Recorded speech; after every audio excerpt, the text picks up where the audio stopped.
Good evening everyone, good evening student. इस पढ़ने पढ़ाने की महफिल में, इस सीखने सिखाने की महफिल में आप सभी का स्वागत है। एक बार दिल से नमस्कार, सभी को प्रणाम। पिछली क्लास में हमने डिस्कशन किया था प्रोनाउन से रिलेटेड। आज फिर से हमारा डिस्कशन होगा प्रोनाउन से रिलेटेड ही। प्रोनाउन का नेक्स्ट सेगमेंट जो हम पढ़ रहे थे पर्सनल प्रोनाउन से रिलेटेड ही।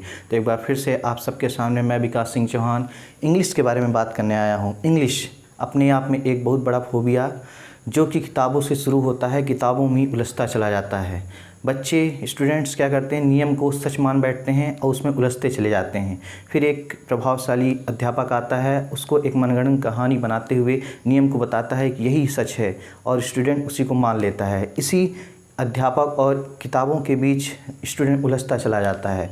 और एक बात याद रखना, स्टूडेंट्स की जो एग्जामिनेशन होता है कभी भी स्टूडेंट को डैमेज नहीं करता किसी भी तरह से। स्टूडेंट को केवल डैमेज कर सकता है तो वो केवल टाइम मैनेजमेंट से डैमेज करता है, और वही टाइम मैनेजमेंट स्टूडेंट को एग्जामिनेशन में कंफ्यूज कर देता है। तो आज हम बात करने आए हैं उस रटे रटाए नियम पर जिस पर हम लोग एक केवल रट लेते हैं और किताबों में लिख दिया जाता है कि इसके बाद यही केस आता है, यही होता है। क्लियर? तो उसी के बारे में हमारा डिस्कशन चलेगा। Personal pronoun and possessive adjective के बीच में, possessive pronoun and objective case के बीच में क्या डिफरेंस होता है, क्या उसमें कहानी है, उसके बारे में आज समझेंगे। तो एक बार फिर से सभी को नमस्कार, दिल से प्रणाम, सत श्री अकाल, आदाब, अस्सलाम वालेकुम, अस्सलाम, whatever you feel connected with in this meeting to teach and learn. I welcome you all from the bottom my heart. I am your Vikas Singh Chauhan. Okay, so हमारा जो डिस्कशन चल रहा था, जो सिलसिला चल रहा था, वो इंग्लिश से रिलेटेड है। इंग्लिश से रिलेटेड है। तो पिछली क्लास में हमने डिस्कशन किया था पर्सनल प्रोनाउन से रिलेटेड। पर्सनल प्रोनाउंस रिलेटेड हमने पर्सनल प्रोनाउन के बारे में डिस्कशन किया। तो हमने बताया था एटिकेट के बारे में। एटिकेट का मतलब होता है शिष्टाचार। हिंदी में देखूं तो एटिकेट का मतलब होता है सोशल बिहेवियर। कहने का मतलब होता है जब हम किसी गुड एक्ट की बात करेंगे। गुड एक्ट, शिष्टाचार दो तरह से होता है, एक गुड एक्ट होता है, एक बैड एक्ट होता है। हमारा एटिकेट कैसा है, तो एटिकेट गुड एक्ट जब होगा तो हम 2 3 1 का सीक्वेंस लेते हैं। जब हम बैड एक्ट की बात करेंगे तो 1 2 3 का सीक्वेंस लेते हैं। तो मैं एक बार फिर से उसको एक बार डिफाइन कर देता हूँ।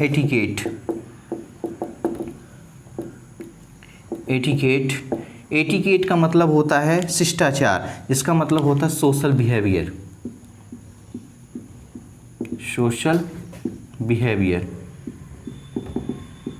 सोशल बिहेवियर होता है। इसका मतलब होता है, इसकी हम 2 कैटेगरी में डिवाइड किए थे। एक होता है गुड एक्ट गुड एक्ट होता है, एक होता है बैड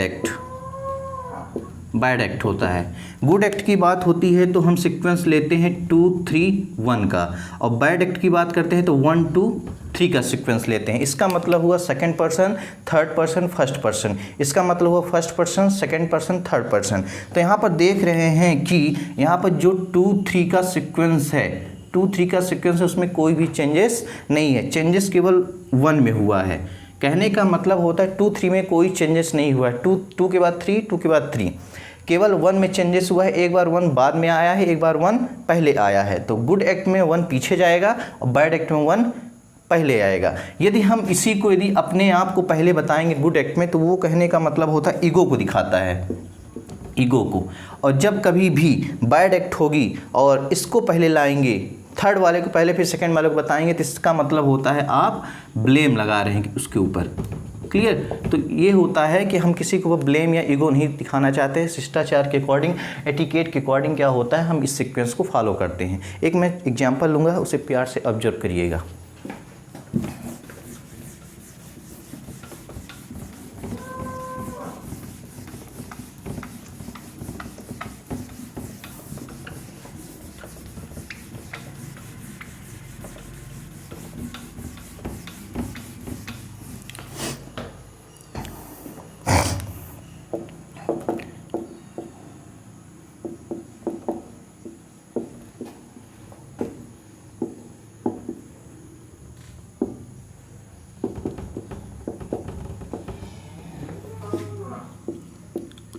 मैंने यहाँ पर एक सेंटेंस लिखा है, it is me and him who broke the pen.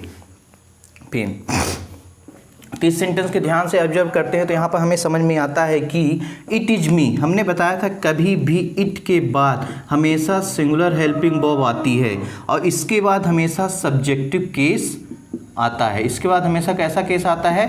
Subjective case आता है। एक बार फिर से कि इट के बाद हमेशा सिंगुलर हेल्पिंग वर्ब आती है, इसके बाद हमेशा सब्जेक्टिव केस आता है।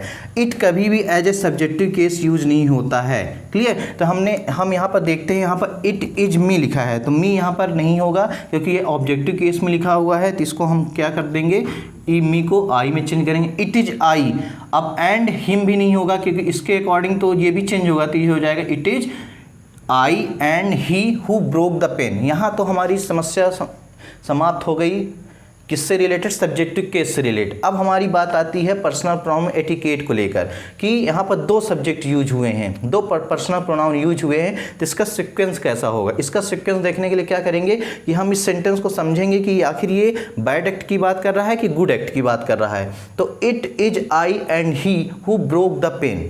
ब्रोक द पेन, पेन को तोड़ा गया है। पेन को जब तोड़ा गया है तो इसका मतलब तो गुड एक्ट होगा नहीं, ये किसी बैड एक्ट की बात कर रहा है। जब बैड एक्ट की बात करता है तो क्या सीक्वेंस होता है? सबसे पहले अपने आप को बताओ फिर दूसरे वाले को बताओ। तो इसका मतलब सही लिखा है it is I and he who broke the pen, क्योंकि सीक्वेंस फॉलो करता है क्या? 1 2 3 का। तो फर्स्ट पर्सन में आई और वी होता है, सेकंड पर्सन में यू होता है तो यू यहाँ पर अब्सेंस है, थर्ड पर्सन में ही सिंगुलर होगा तो ही से इट, प्लूरल होगा तो दे। तो इसके अकॉर्डिंग ये सेंटेंस सही हो गया, it is I and he who broke the pen. Clear? Next sentence चलते हैं।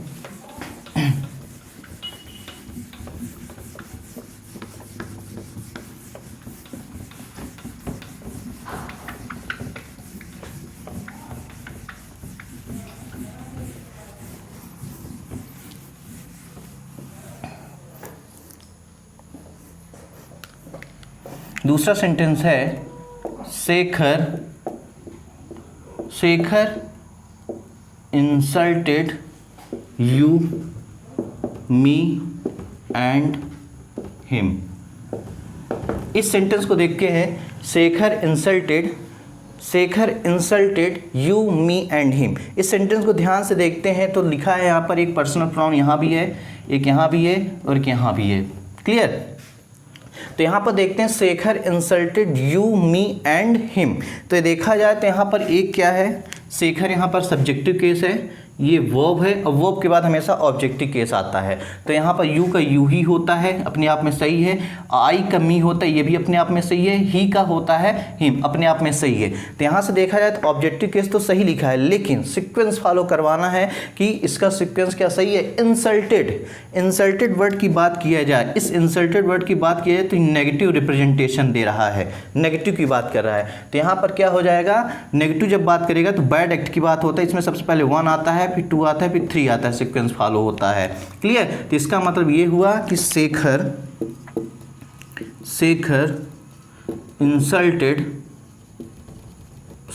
Insulted me you and him, ये हो जाएगा सही, क्योंकि सबसे पहले अपने आप को बताएंगे जब बैड एक्ट की बात होगी, इसके बाद सेकंड पर्सन को बताएंगे, इसके बाद थर्ड पर्सन को बताएंगे। गुड एक्ट होगा तो सबसे पहले सेकंड पर्सन को बताएंगे, फिर थर्ड पर्सन को बताएंगे, फिर फर्स्ट पर्सन को बताएंगे। क्लियर? ये रहा हमारा एटिकेट से रिलेटेड। नेक्स्ट देखते हैं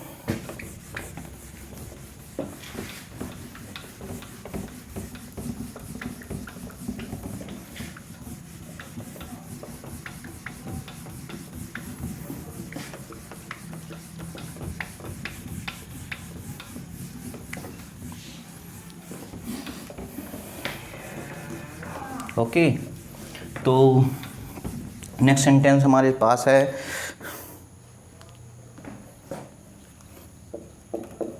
यू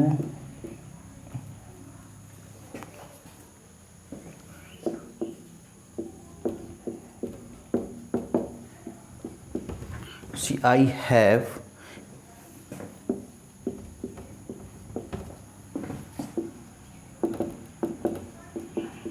हमने यहाँ पर एक सेंटेंस लिखा है you she and I have made a mistake. 4th number sentence लिख लेते हैं।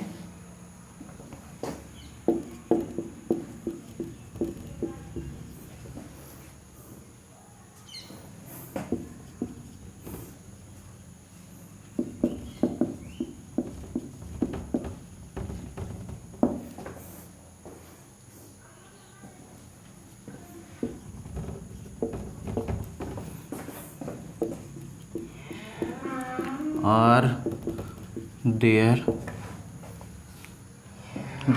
His lunch. क्लियर। हमने दो सेंटेंस यहाँ पर लिखा है। पहला लिखा है you she and I have made a mistake. दूसरा लिखा है I you and he is informed about your or there his lunch. यहाँ पर हमने दो सेंटेंस लिखा है। पहले सेंटेंस को ध्यान से ऑब्जर्व करते हैं तो लिखा है इसमें यू लिखा है, फिर सी लिखा है, फिर आई लिखा हुआ है। You she and I have made a mistake. तो हमने देखा है कि यहाँ पर 3 पर्सनल प्रोनाउन यूज हुए हैं। 3 पर्सनल प्रोनाउन यूज हुए तो इसका सीक्वेंस 100% हमें सही करना पड़ेगा। तो इसको सबसे पहले देखना होगा कि गुड एक्ट है कि बैड एक्ट है। तो देखते हैं कि मेड अ मिस्टेक की बात करें। मिस्टेक ऑलरेडी यहाँ पर नेगेटिव शो कर रहा है। मिस्टेक ऑलरेडी यहाँ पर नेगेटिव शो कर रहा है, तो इसका मतलब ये हुआ कि you and she and I have made a mistake. इसका मतलब हुआ कि सीक्वेंस फॉलो होगा क्या, 1 2 3 फॉलो होगा। तो 1 क्या है यहाँ पर, आई फर्स्ट पर्सन हो गया, फिर ये तुम्हारा हो गया सेकंड पर्सन, ये तुम्हारा हो गया थर्ड पर्सन। तो इसका जो सीक्वेंस फॉलो होगा तो क्या होगा, सबसे पहले I you and she have made a mistake. इसको हम यदि सही से लिखें तो इसका मतलब हो जाएगा कि I you and she have made a mistake.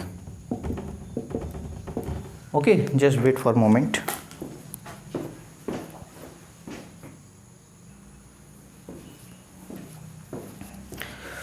Next sentence को हम देखते हैं तो यहाँ पर समझ में आता है कि I you and he is informed about your or there his lunch. Clear. इस सेंटेंस को देखते हैं तो हमें इस सेंटेंस में एक चीज़ और समझ में आ गई कि आई यू एंड ही तो पर्सनल प्रोनाउन लिखा हुआ है, यहाँ पर पजेसिव एडजेक्टिव भी दिया हुआ है। यहाँ पर जितना चीज़ हमारे पास पजेसिव एडजेक्टिव भी दिया हुआ है, यहाँ पर पर्सनल प्रोनाउन है। तो सबसे पहले हम पर्सनल प्रोनाउन को सही कर लेते हैं। I you and he is informed about your or there his lunch. Positive बात कर रहा है तो यहाँ पर सीक्वेंस फॉलो होगा 2 3 1 का। 2 3 1 का फॉलो होगा तो सबसे पहले ये सेकंड पर्सन लिखा जाएगा, इसके बाद थर्ड पर्सन, इसके बाद फर्स्ट पर्सन लिखा जाएगा। मतलब सबसे पहले यू, इसको लिखेंगे यू आई, यू के बाद ही एंड आई। अब 3 सेंटेंस यहाँ पर दिए हुए हैं, 3 सब्जेक्ट यहाँ पर दिए हुए हैं, 3 सब्जेक्ट दिए हुए हैं, तो यहाँ पर इज नहीं होगा, यहाँ पर हो जाएगा आर।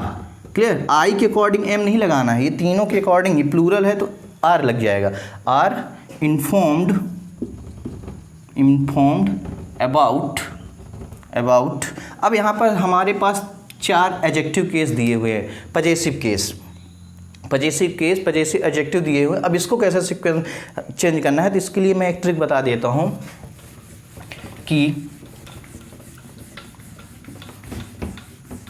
इसके लिए होता है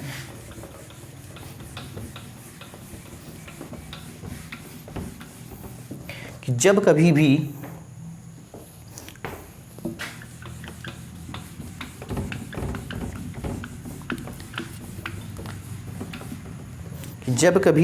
हमारे पास 3 सब्जेक्टिव केस लिखे हों, तो उसका जो प्रमोशन होगा, प्रमोट जिसको करेंगे सबसे पहले वो कैसे करेंगे, यदि किसी भी सेंटेंस में, जब कभी भी किसी भी सेंटेंस में 3 पर्सनल प्रोनाउन लिखे हुए हैं तो उनका प्रमोशन कैसे होगा, किसको सबसे पहले सीक्वेंस फॉलो करवाएंगे, इसकी बात मैं कर रहा हूँ, पजेसिव एडजेक्टिव की। क्लियर। तो सबसे पहले याद रखें, जब किसी भी सेंटेंस में यदि आई आ जाता है पर्सनल प्रोनाउन की तरह आई आ जाता है, तो भले इसके बाद ही यू हो, ही हो, सी हो, इट हो, कुछ भी हो, यदि आई आ गया तो इसके बाद हमेशा पजेसिव एडजेक्टिव जो यूज करते हैं वो आर यूज करते हैं। याद रखना, यदि किसी भी सेंटेंस में आई नहीं दिया हुआ है, उसके जगह पर यू दिया हुआ है, आई नहीं है, फर्स्ट पर्सन नहीं है, सेकंड पर्सन दिया है। जब सेकंड पर्सन दिया है तो ये फॉलो करेगा किसको, योर को। क्लियर। योर को फॉलो करेगा। अब जब किसी भी सेंटेंस में जो पर्सनल प्रोनाउन है वो ना तो आई दिया हुआ है ना तो यू दिया हुआ है, ही दिया हुआ है, तो ये फॉलो करेगा किसको, देयर को। किसको फॉलो करेगा, देयर को।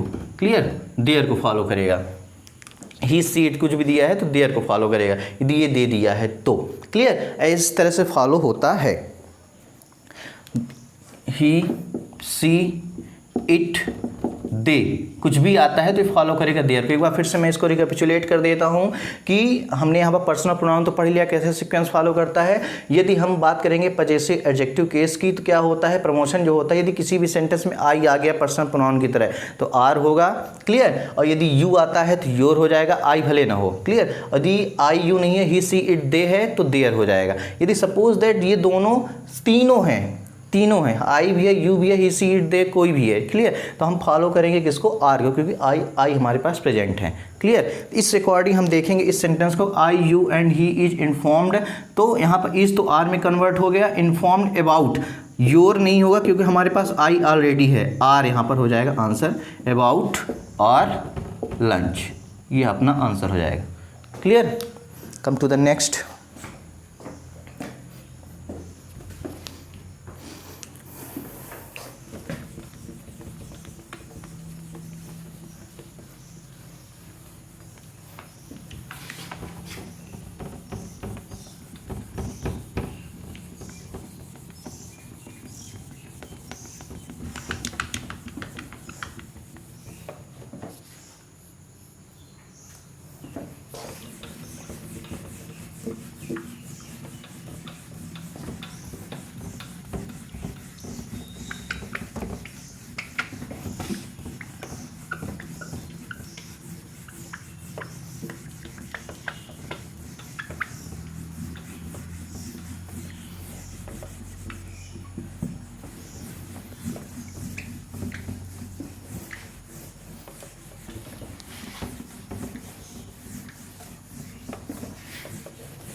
क्लियर। नेक्स्ट सेंटेंस हम देखते हैं,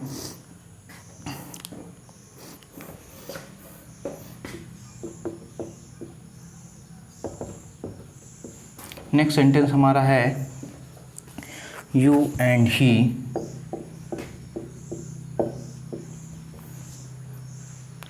has to completed, has to complete,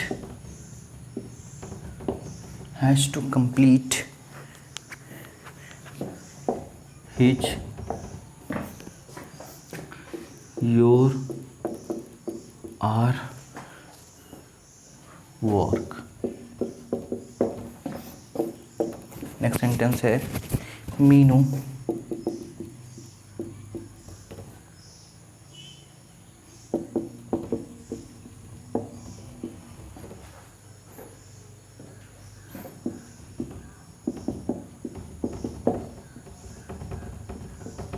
must not behave,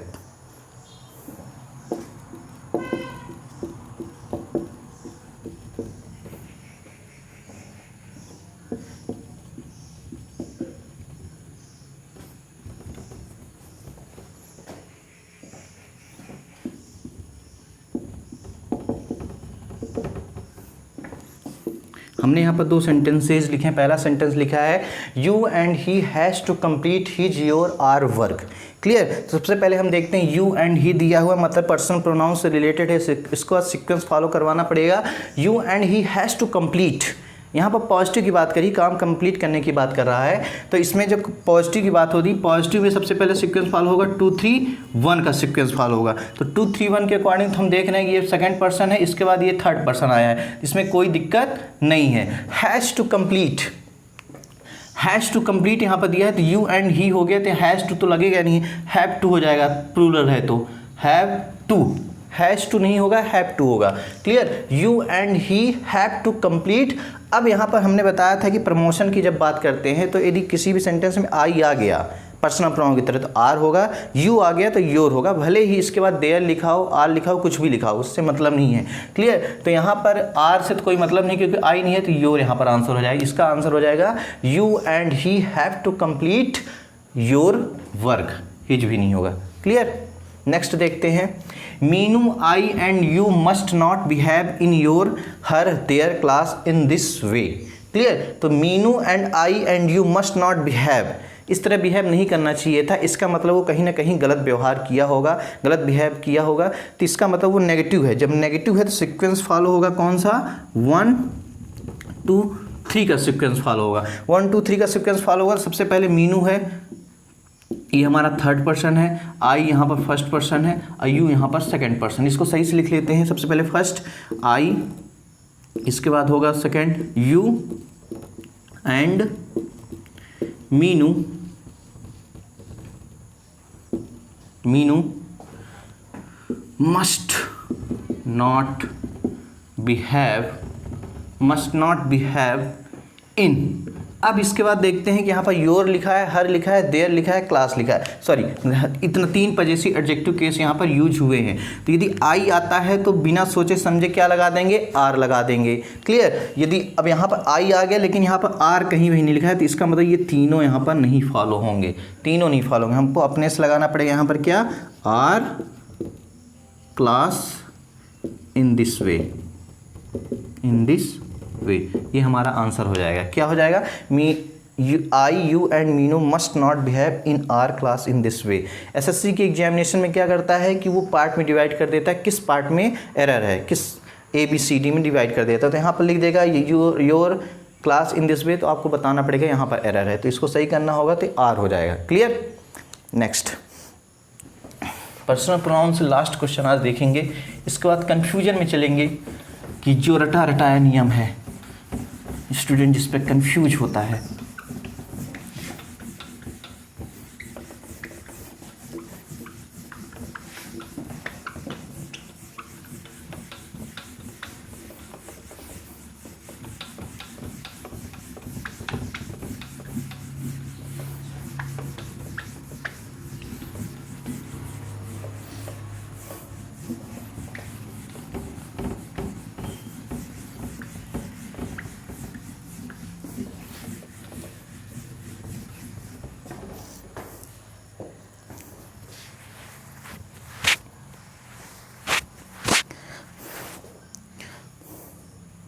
next sentence है लास्ट पर्सनल प्रोनाउन से रिलेटेड, 6 नंबर हम देख लेते हैं।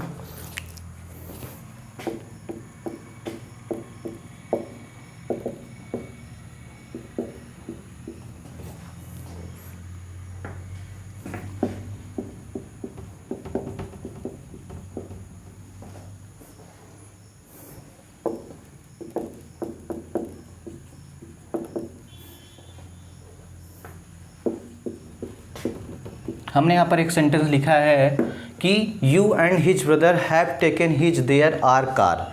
इस सेंटेंस को देखते हैं कि इस सेंटेंस में क्या एरर हो सकता है। इस ध्यान से इसको देखें, प्लीज़ टेक योर टाइम, एक बार आप अपना दिमाग लगा कर सोचिए।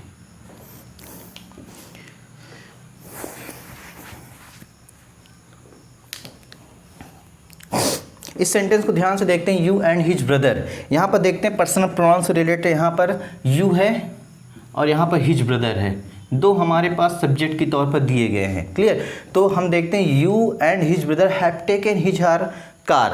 अब इसमें किसी तरह से नेगेटिव बात नहीं कर रहा है, नेगेटिव बात नहीं कर रहा है मतलब पॉजिटिव सेंस की बात कर रहा है। जब पॉजिटिव सेंस की बात कर रहा है तो सीक्वेंस फॉलो होगा 2 3 1 का। 2 का मतलब होता है सेकंड पर्सन यू होता है, सिंगुलर हो चाहे प्लूरल। थर्ड पर्सन की बात होती ही सी इट नेम, या दे की बात होगी फर्स्ट पर्सन में आई वी आता है। तो देखा जाए तो यहाँ पर सेकंड पर्सन यू दिया हुआ है, हिज ब्रदर, हिज ब्रदर की बात की है तो ही का हिज होता है, तो यहाँ पर ये थर्ड पर्सन हो गया, ये सेकंड पर्सन, ये थर्ड पर्सन। तो कहीं इसमें कोई दिक्कत नहीं है, प्लूरल है, दो सब्जेक्ट है तो हैव लगा है, सही है। Have taken his there are car. अब यहाँ पर देखा जाए तो आई होता तब तो आर लगता, आर तो अपने आप कैंसिल आउट हो गया। अब यहाँ पर यू है तो देयर भी नहीं होगा, हिज भी नहीं होगा, यहाँ पर अपने आप हमसे खुद से लगाना पड़ेगा योर, यू का होता है योर। तो इसका आंसर हो जाएगा you and his brother have taken your car. ये हमारा सही हो जाएगा। Is it clear to everyone? इस तरह से था हमारा पर्सनल प्रोनाउन से डिस्कशन। अब बात करते हैं confusion between possessive case, possessive adjective and objective case.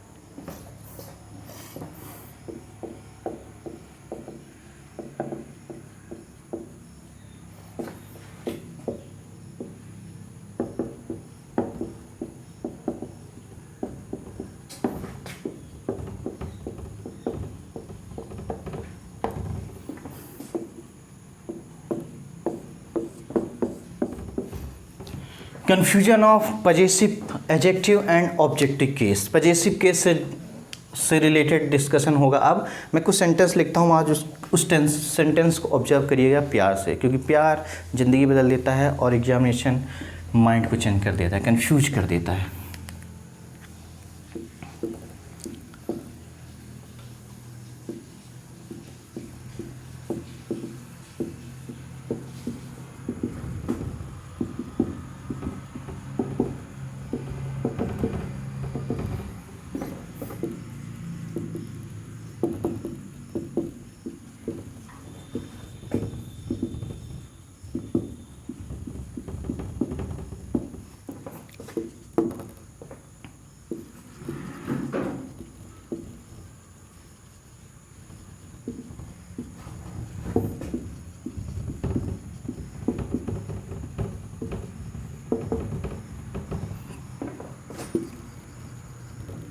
हमने यहाँ पर दो सेंटेंस लिखे हैं।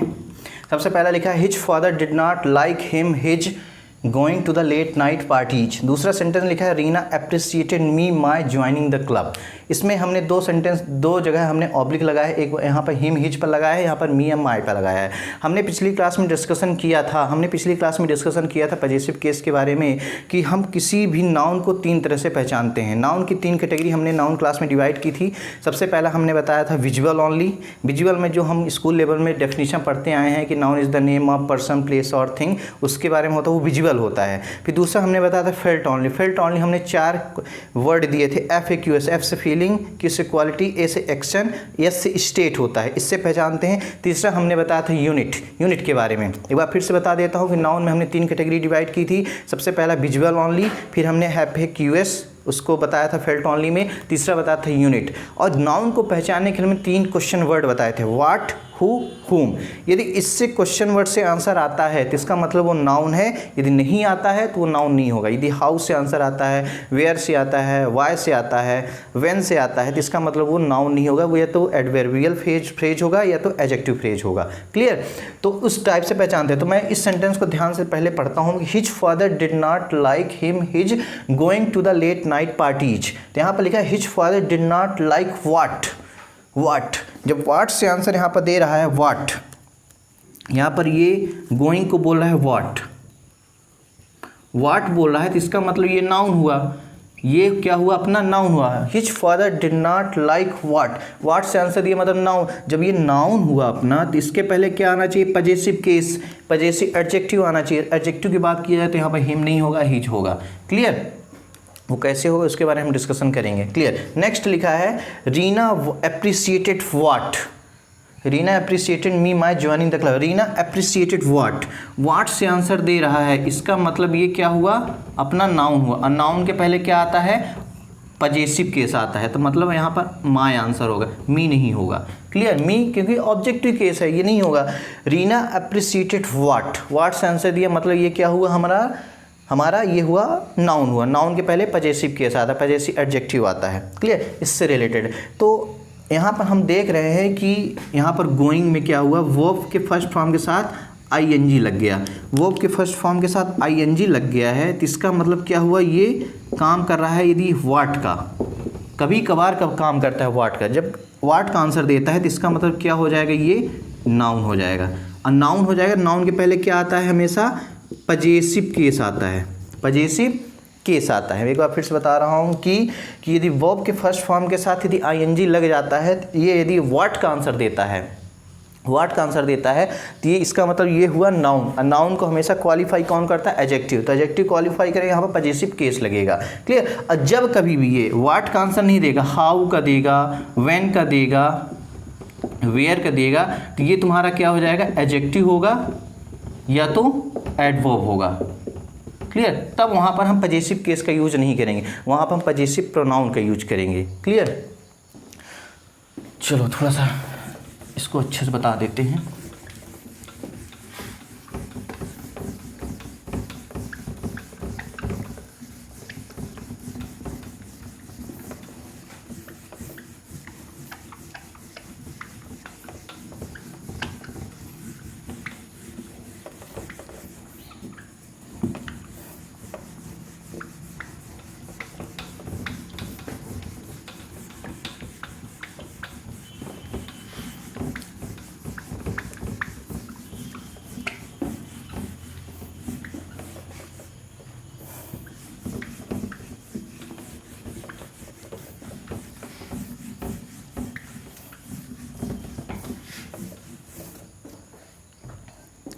जैसे मैं बोलूँगा आई वॉट अ पेन, एक सेंटेंस मैंने यहाँ पर लिखा है, दूसरा सेंटेंस यहाँ पर लिख देता हूँ, he demanded me my book. Clear, he demanded my book. तीसरा हमने लिखा है walking is good for health.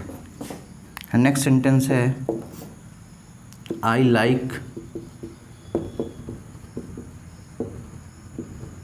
Swimming. मैंने 4 सेंटेंस यहाँ पर दिए हैं। पहला लिखा है आई वॉट अ पेन, दूसरा लिखा है ही डिमांडेड मी या my book, walking is good for health, I like swimming. इस सेंटेंस को ध्यान से देखते हैं तो यहाँ पर लिखा आई वॉट वाट, वाट से आंसर दिया, वाट से आंसर दिया, इसका मतलब ये क्या हो गया, आई वॉट वाट, वाट से आंसर दिया मतलब ये तुम्हारा नाउन हो गया। नाउन के पहले क्या लगा है हमारा, एडजेक्टिव लगा है, article. Article is nothing, article एक प्रकार का एडजेक्टिव ही होता है। क्लियर, तो यहाँ पर हमारा क्या हुआ, आई लाइक वाट, वाट से आंसर दिया, इसका मतलब क्या हुआ, ये नाउन हो गया। फिर बोलता हूँ he demanded me my book, he demanded whom, he demanded whom, he demanded whom से आंसर दे रहा है, he demanded what, he demanded what से आंसर दे रहा है। व्हाट से आंसर यदि देगा ये तो हमारा ये क्या हुआ, नाउन, नाउन हुआ। नाउन को क्वालिफाई करेगा क्या, एडजेक्टिव, तो ये मीनिंग हुआ he demanded what, he demanded my book. Clear. Next, what is good for health, what is good for health, what से आंसर दे रहा है what, what is good for health, इसका मतलब ये नाउन हुआ। अभी कुछ देर पहले ही हमने डिस्कशन किया था वर्ब के फर्स्ट फॉर्म के साथ यदि आईएनजी लग जाता है तो वो काम करता है नाउन, यदि वो व्हाट से आंसर देता है तो। उसको कुछ लोग जिरंड का नाम भी देते हैं, वो जिरंड में हम समझेंगे वर्ब एडवांस में। क्लियर, तो walking is good for health, what is good for health, तो walking. Clear, I like what, I like what, what से आंसर दिया मतलब ये भी तुम्हारा नाउन हुआ। I like what, I like what swimming, I like what swimming. Clear, तो ये हो गया। अब इसके पहले आर्टिकल इसलिए यूज़ नहीं किया क्योंकि एब्स्ट्रैक्ट नाउन है स्विमिंग, इसलिए हमने यूज नहीं किया है। क्योंकि हमने एफिक्सेस में बताया था कि जब किसी वर्ड के लास्ट में कुछ भी जुड़ जाता है, सफिक्स हो जाता है, तो वो हो जाता है एब्स्ट्रैक्ट नाउन मेकर का काम करता है। स्विम के साथ आईएनजी जुड़ गया, स्विमिंग हो गया, एब्स्ट्रैक्ट नाउन मेकर हो गया। इसके पहले आर्टिकल यूज नहीं करते हैं, अनकाउंटेबल में आता है। क्लियर, इस टाइप से होता है। अब थोड़ा डिस्कशन कर लेते हैं क्या सेंटेंसेज के बारे में, कि जब कभी भी सेंटेंस को पढ़ते टाइम यदि क्वेश्चन उठता है व्हाट हु हुम से, तो इसका मतलब हो गया कि वो होगा क्या, नाउन होगा। और नाउन के पहले हमेशा क्या आता है, पजेसिव एडजेक्टिव आता है, ना कि ऑब्जेक्टिव केस आता है।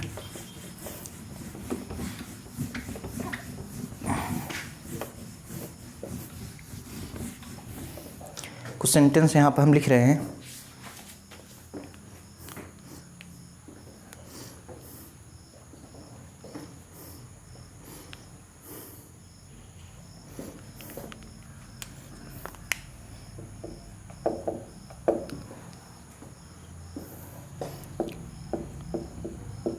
He saw me my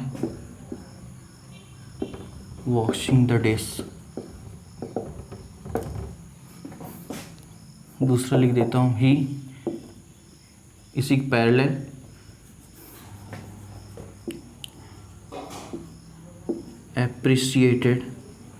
he appreciated me my washing the dish। he gave me my 10,000 rupees। हमने यहाँ पर 3 सेंटेंस लिखे हैं। He saw me my washing the dish, फिर लिखा है he appreciated me my washing the dish, he gave me my 10,000 rupees. Clear, हमें यहाँ पर 3 सेंटेंस लिखे हैं। अब यहाँ पर पजेसिव केस ऑब्जेक्टिव केस में हमें डिफरेंस देखना है। ही सा व्हाट, ही सा व्हाट, व्हाट से आंसर दिया, इसका मतलब क्या हुआ, वॉशिंग यहाँ पर क्या हुआ, ही सा व्हाट से आंसर दिया, इसका मतलब ये हुआ नाउन। सुन रहा है ना तू, ही सा व्हाट, व्हाट से आंसर दिया, इसका मतलब हुआ नाउन। नाउन के पहले क्या आएगा, पजेसिव केस आएगा, तो इसका मतलब ये हुआ मी नहीं होगा। ही सा माई वॉशिंग द डिश, ही सा क्या देखा उसने, हिंदी समझते उसने क्या देखा, क्या से कौन से आंसर देगा, तो इसका मतलब हुआ वो होगा पजेसिव, सॉरी वो होगा नाउन, और नाउन को क्वालिफाई करेगा विशेषण एडजेक्टिव। तो ही सा व्हाट से आंसर है मतलब मेरा बर्तन का धोना उसने देखा। क्लियर। नेक्स्ट सेंटेंस में आते हैं, ही एप्रिसिएटेड व्हाट। एक बार ध्यान से देखते हैं, he appreciated what, he appreciated whom। ध्यान से इसको समझो, ही एप्रिसिएटेड whom, यहां पर whom से आंसर दे रहा है। He appreciated what, he appreciated whom या ही एप्रिसिएटेड व्हाट, किससे आंसर दे रहा है? ही एप्रिसिएटेड व्हाट से आंसर मतलब देगा कि एप्रिसिएट क्या किया, वो मेरे बर्तन धोने को अप्रिसिएट किया कि मुझको अप्रिसिएट किया, किसको अप्रिसिएट करेगा? तो डेफिनेटली बात होगी ही अप्रिसिएटेड whom, हमको अप्रिसिएट किया, ही अप्रिसिएटेड whom, तो whom से आंसर दिया मतलब ये मी सही है, यहाँ पर ऑब्जेक्टिव केस सही माना जाएगा, ये पजेसिव केस नहीं होगा। He appreciated me washing the dish, हमारे बर्तन धोने को अप्रिसिएट नहीं करेगा, हमको वो अप्रिसिएट करेगा कि हम कैसे धो रहे हैं। Clear. He appreciated me washing the dish. Next देखते हैं, ही गेव मी माई 10,000 रुपीज। एक बात याद रखना कि जब किसी भी सेंटेंस में सब्जेक्ट लिखा हुआ है, सब्जेक्ट के बाद यदि कोई वर्ब आती है, वर्ब, तो वर्ब जिसको जस्टिफाई करेगी, वर्ब जिसको जस्टिफाई करेगी वो तुम्हारा हो जाएगा डायरेक्ट ऑब्जेक्ट, डायरेक्ट ऑब्जेक्ट हो जाएगा। क्लियर।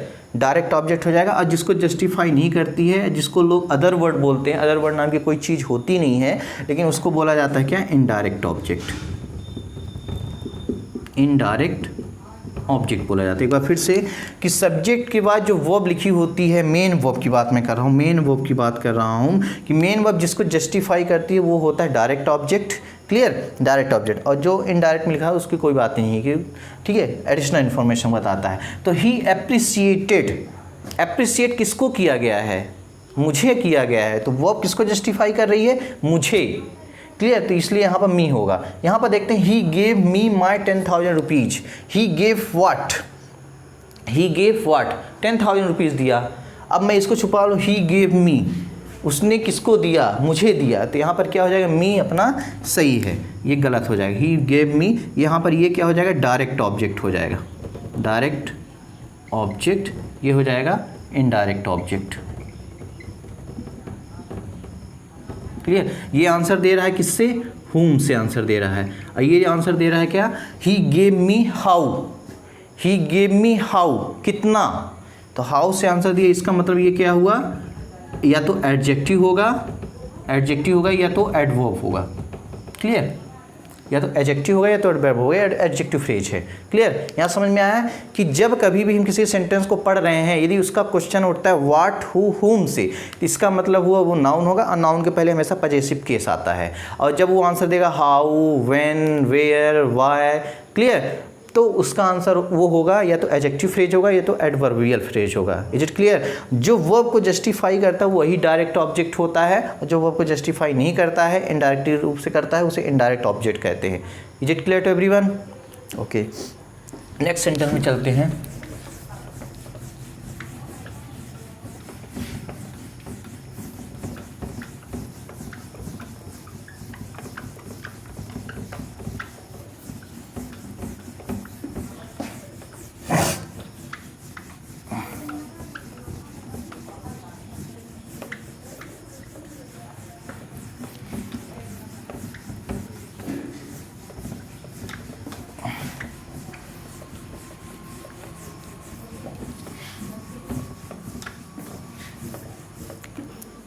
नेक्स्ट सेंटेंस है, कुछ सेंटेंस और लूँगा यहाँ पर।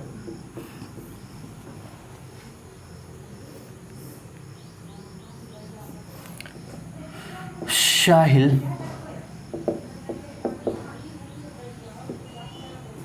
स्टॉप्ड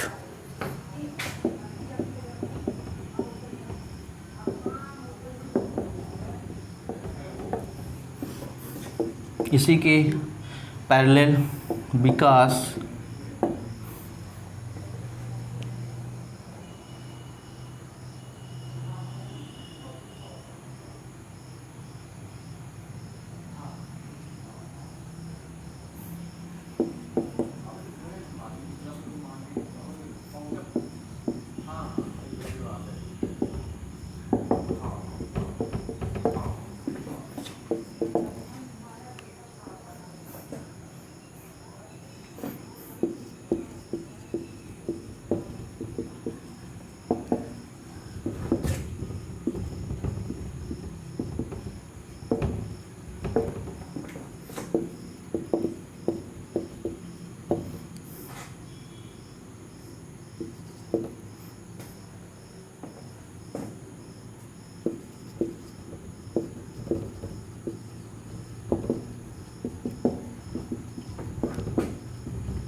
हमने यहाँ पर 4 सेंटेंसेस लिखे हैं। पहला लिखा है Sahil stopped me my going there. दूसरा सेंटेंस लिखा है Vikas stopped me my on going there.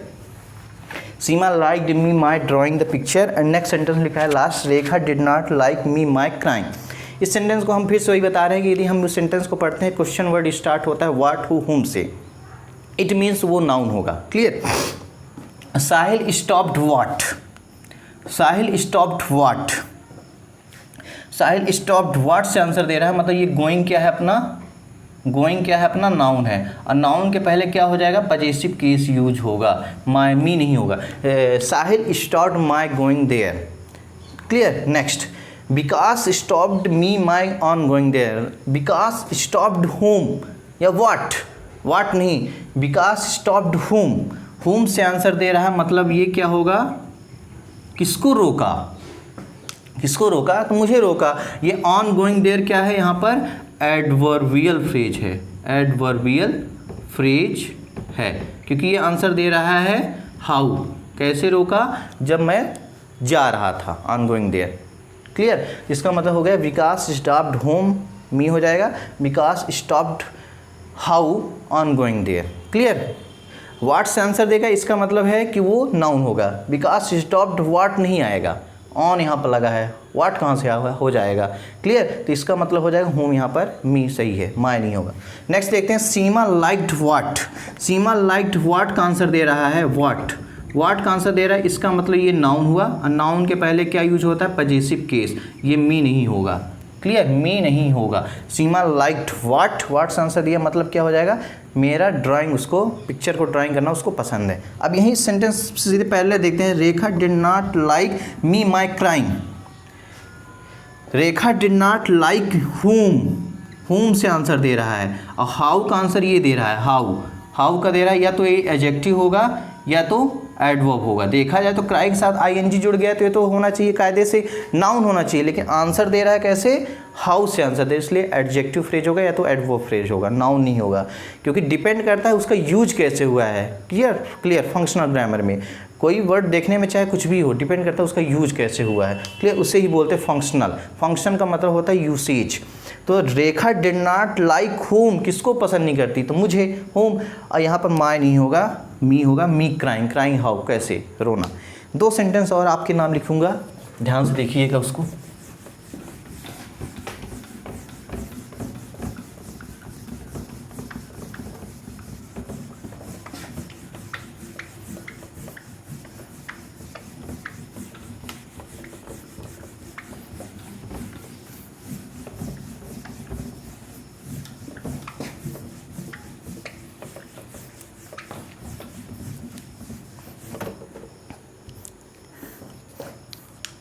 आपकी चहेती बॉलीवुड स्टार माधुरी दीक्षित, माधुरी दीक्षित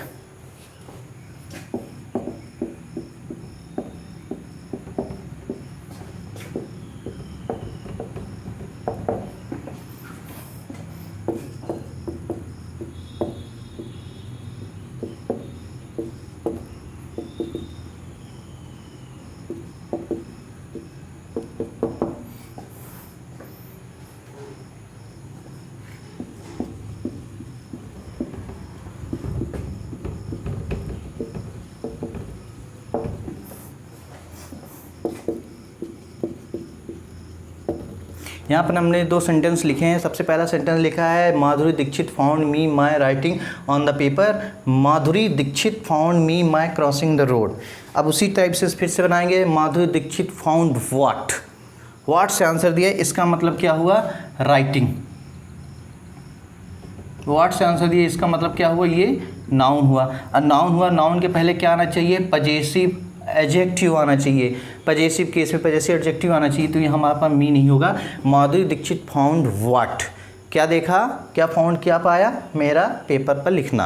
अब यही दूसरा सेंटेंस है, Madhuri Dixit found me my crossing the road, क्या देखा, Madhuri Dixit found me, whom से आंसर दे रहा है, फाउंड मी, इसका हो जाएगा यहाँ पर मी सही है, माय नहीं होगा। ये क्रॉसिंग द रोड की बात जो कर रहा है वो दे रहा है हाउ से answer. Madhuri Dixit found him how, मुझे पाया, कैसे पाया, क्रॉसिंग द रोड, रोड को क्रॉस करते समय हमें पाया। इस टाइप से होता है confusion possessive case and possessive objective case and possessive adjective में ये डिफरेंस होता है। इसी को क्या होता है, नियम कानून बता दिया जाता है बुक्स में, जिससे क्या होता है स्टूडेंट कंफ्यूज्ड हो जाता है और टीचर भी मनगढ़ंत कहानी बताकर बोल देते हैं ऐसा ही होता है, ऐसा ही होगा। क्लियर। मैं कुछ चीज़ें थोड़ा बताना भूल गया था, उसको मैं थोड़ा सा रिकैपिचुलेट कर देता हूँ, बता देता हूँ।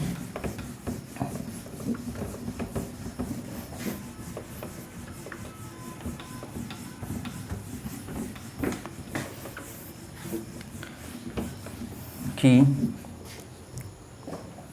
मैं सेंटेंस लिखता हूँ, कुछ ध्यान से देखना। It book is my, this book is mine या माई।